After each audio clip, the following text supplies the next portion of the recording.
Kanza kwethu konakele kushubile, konakele emabhinca, konakele eThekwini, konakele kuKudlamini Park njengamanje.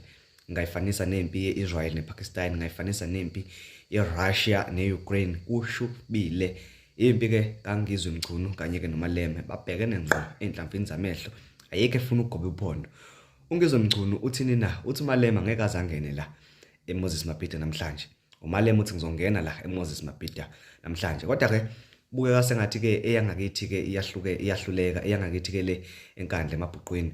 Emva ke ukuthi ke namhlanje kutheleke amaphoyisa afike abhonqula istage, abhonqula lonke uhlelo ke lukaNgizwe Mchunu lomcimbi wakhe abekade ke ethi ke uyawenza naye namhlanje khona ke lapha eKudlamini Park.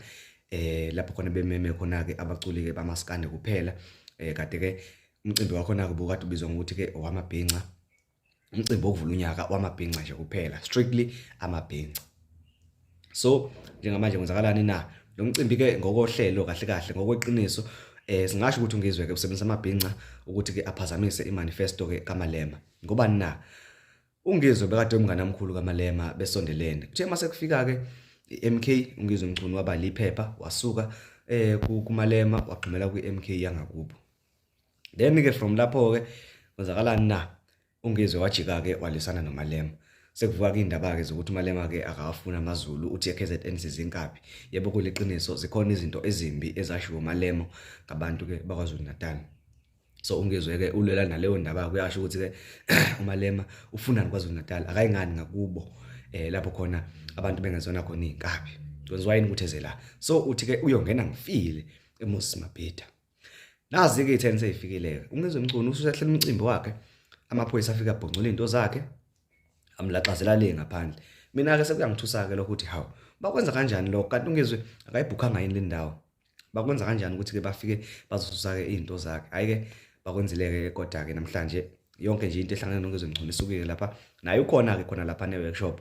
Uhleli ke nje emotweni yakhe, selokhu ethene efonini yakhe. Kanti ke bekade kubonakala ukuthi hayi ubehlomile bezingovolo ngempela ubekade ke ehlele iprotection izolo. Insizwa ke ephethe ibhamu. Amaphoyisa ke angenile ke afika athola ibhamu ke emotweni kaNgizwe Mchunu. Akusazeki ke manje ukuthi ke kwenzakalani. So njengamanje ushube kakhulu.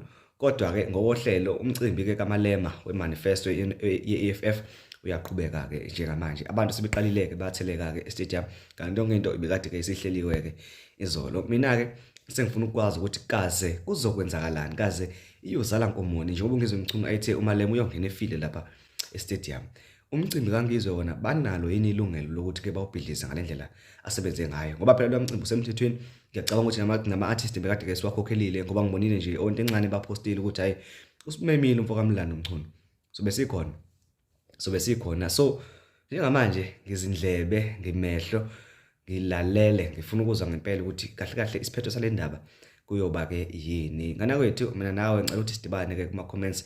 Nawe kungitshela ukuthi ke ucabangani mayelana ke nale nqushunqushu esiyenzeka njengamanje. Ngiyabonga.